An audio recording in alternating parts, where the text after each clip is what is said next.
បាទជំរាបសួរប្រិយមិត្ត RC Fan TV2 ប្រិយមិត្ត RC Fan TV2 review ទាំងក្នុងនិងក្រៅប្រទេសបាទបងប្អូនថ្ងៃនេះខ្ញុំមកដល់ទីតាំងមួយកន្លែងឈ្មោះខាងក្រៅគឺយើងហៅថាវត្តអរិយផលឬក៏គេហៅថាភ្នំនាងលែនតែប្រវត្តិនៃភ្នំនាងលែននេះវីដេអូទីតាំងនេះខ្ញុំធ្លាប់មកជាលើកទី2ហើយក៏ធ្លាប់បានធ្វើវីដេអូកាលពី1ឆ្នាំមុនមកជាមួយកាមេរ៉ា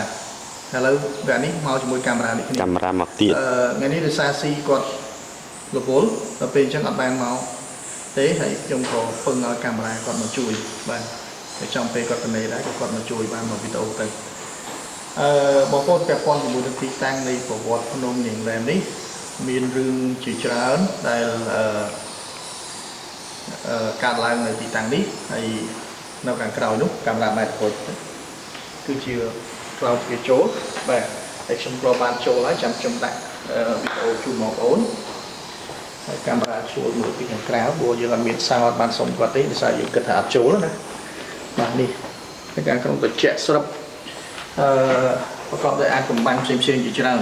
បងប្អូននៅត្រជាក់មើលទៅណាខ្ញុំចូលមកប្រព្រឹត្តរបស់គាត់នេះមានអារម្មណ៍ថាត្រជាក់ហើយមកទីតាំងនេះអត់ហត់ទេបងប្អូនចូលកាន់តែជ្រៅគឺមានអារម្មណ៍ថាកាន់តែត្រជាក់ហើយការដកដង្ហើមហ្នឹងក៏មានអារម្មណ៍ថាដូចជាស្រួល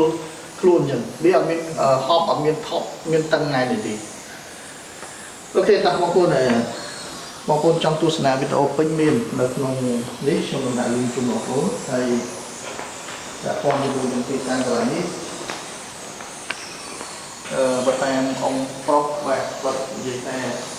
នេះអាចជាភ្នោពីបុរាណគេ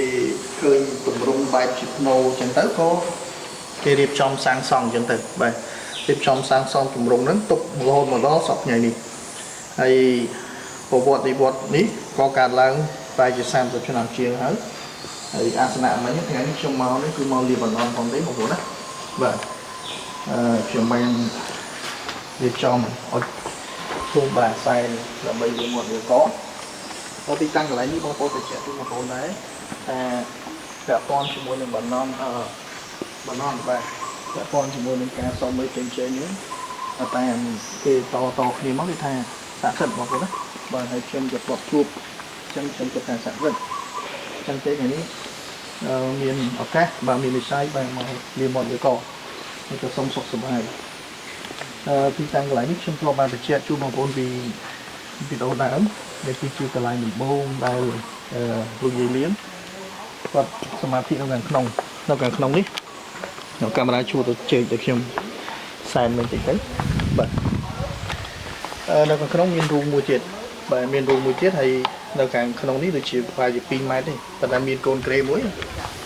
ហើយកាលហ្នឹងលោកយាយសមាធិនៅខាងក្នុងហ្នឹងដើម្បីការពារពីសត្វណា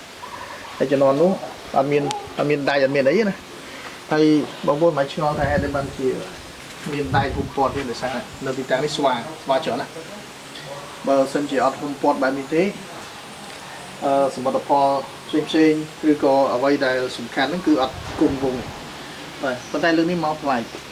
អត់សូវឃើញមានស្វាទេឃើញទេអត់មានបាទបើលើកមុនស្វាច្រើនណាស់គឺក៏យើងមកខុសពេលសង្ស័យចឹងបាទហើយខាងកងគឺជារូបសំណាក់និយាយកាមេរ៉ាបានថតហ្នឹងណានៅតាចាំចុះទៅចាំថតតិចទៅបងប្អូនវីដេអូនេះវគ្គក្រោយខ្ញុំមកឡើងពេជ្របាទឬគាត់ថាស្អាតបាទហើយដោយសារពួកខ្ញុំមានរយៈទៅទីតាំងមួយឆ្ងាយអញ្ចឹងអត់អាចថតបានយូរទេបាទថតបានប៉ុណ្ណឹងហើយ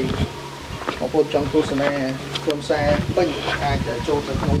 ទូរទស្សន៍បានវីដេអូគឺអូខេលោកយាយទីទៅ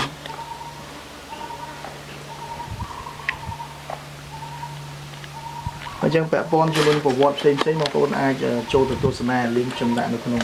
ខាងក្រោមคลิปវីដេអូនេះតែម្ដង